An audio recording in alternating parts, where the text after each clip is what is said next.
Hi there. Quick lesson on how to create realistic materials for Archviz projects. Now, I'm using Blender because I think it's probably the most visual way of demonstrating it using nodes, but don't let it put you off that nodes look a bit complicated and maybe you don't use Blender. I'm using it because I think it's the easiest way to explain it, but the principles apply to absolutely every Archviz software. And your starting point is a good texture website. This isn't sponsored or anything, but a good texture website will give you the right maps. Now, there are tons of maps and there are tons of ways of making really complex materials. But the three key things that we're going to focus on here are the diffuse map, which is the color, a glossiness or a roughness map. They're the same thing, but just inverted from each other. And then a bump or a normal map.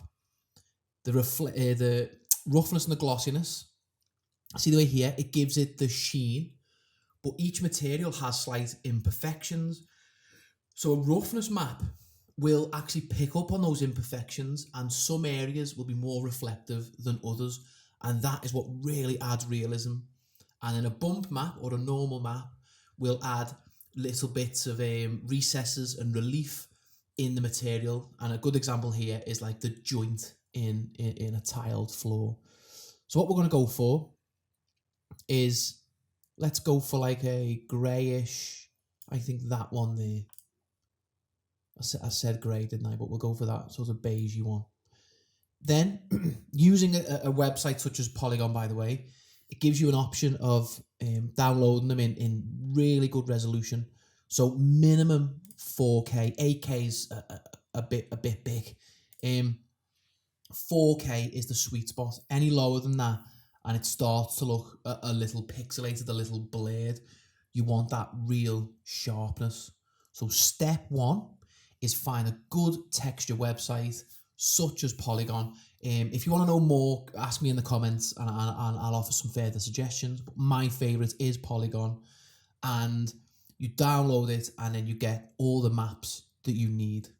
Step two is understanding the maps, the images that you've got at your disposal. So for the purpose of this, maybe we'll do a part 2 and a part 3, what have you, to make the material more advanced. But for the purpose of this, we're not interested in ambient occlusion. We're not interested in displacement or metallic. We just want these three: color or diffuse, normal, bump, roughness, glossiness. These three maps here. Then what we want to do is, again, this is Blender specific, I must admit.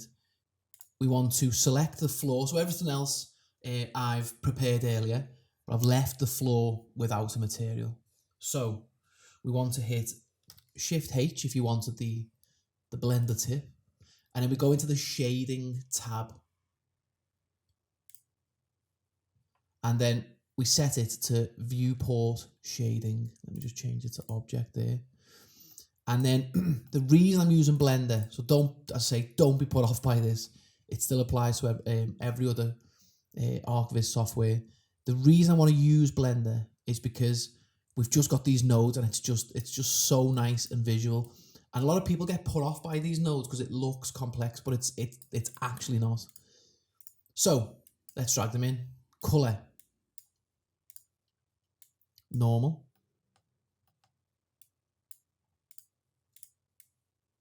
and roughness. And it's as simple as this. Drag the color into the color. The roughness map into the roughness. Now, while we're on roughness, make sure that the color space is none. And again, that does appear in most, if not all, Archviz software. You don't want it to have any color data. It's literally black and white and the grays in between. Black where it has no information, white where it has all the information. Now, I might get this the wrong way around, but I think black is like no reflectance, white is fully reflective. So you want all those little variations in between. That's what adds realism. In Blender, you just need to add not that one. You need to add a normal map mode just so it understands that it's a normal map. Plug that in there and then normal into normal. So in like V-Ray, for example, it gives you the option, is it a bump, is it a normal? It's kind of doing that job. Same again, color space, none. And V-Ray does do that. I'm sure V-Ray it's like RGB and then none. So that's so important. Every other map other than literally your color map, the color space should be none or like no data or something like that. So that's near enough it, right? Now you'll notice here that nothing's changed in Blender. And again, this is very important for most software really. I suppose we could call this step 3. It's called UV mapping. UV is just like an axis, basically. U going one way, V going the other way. And in order for you to see your material, you need to create a UV map, or you need to project that map. And in like 3ds Max and a few others as well, it's called a box projection. So in 3ds Max, you can add a modifier, UVW map, set it to box, and then change the sizes. And for Archviz, that does 90% of the work. You don't need to get too bogged down in unwrapping and all that sort of stuff, for most of it anyway. The more complicated objects, they're normally just assets that you load in. So in Blender, you go into edit mode and hit U. And what we want to do here is Smart UV Project. And as I say, most programs have the sort of equivalent of that. And there it is. There is our texture. Now, what's nice about this viewport shading mode is we can get a really good sense of that reflectance value. If I unplug that, it's got nothing. If I turn the roughness down to 0.1, yes, it has a sheen, but it's not mapped. It needs a map. So these are the 3 that need a proper map, and that is then more specific to the overall texture, the overall material, I should say, textures of these slots here. A little extra bonus in Blender is if you hit Control T, you can then control the mapping in terms of scale and rotation.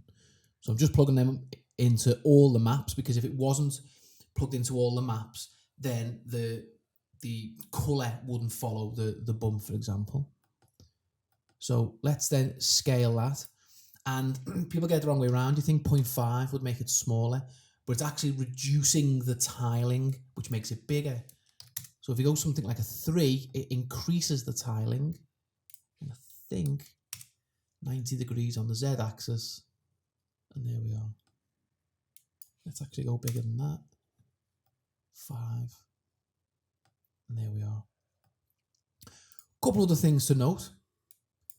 Now I'm doing this in Blender.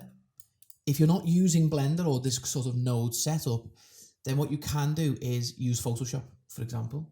So what I love about Blender is you can add a hue, saturation, and value node.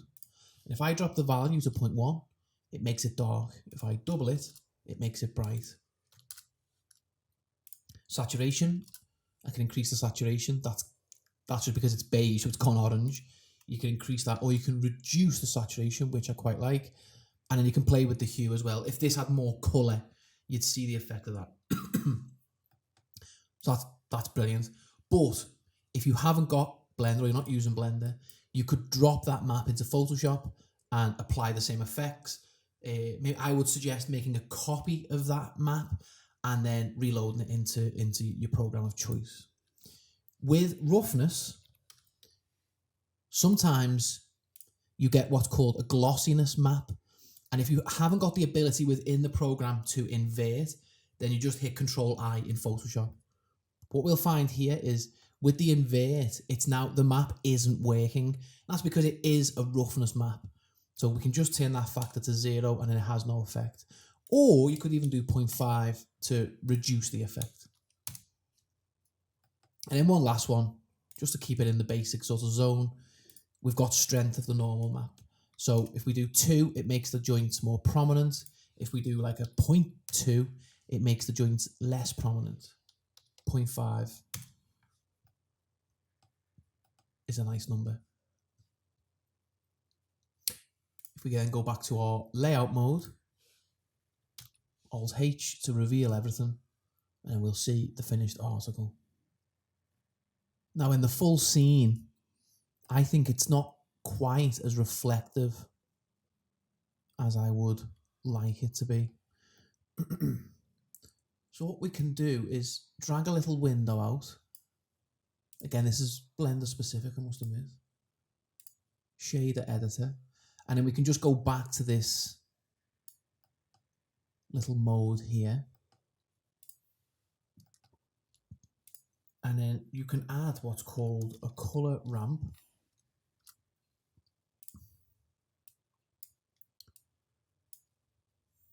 And this adds contrast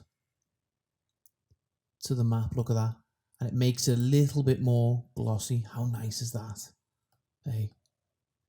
And again, this adding of contrast, you can add that in Photoshop. So that's it really. I'll leave some finished renders at the end of this video. But yeah, that is the basics of materials. Just to recap, the 3 maps that are the main ones. There are more, there's more to this, I will admit that. But this does most of your heavy lifting.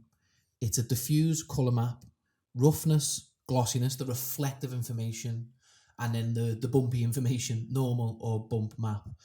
They're the 3 ones. Make sure that everything other than the color map has a non-color data so that your program is reading it correctly, and away you go.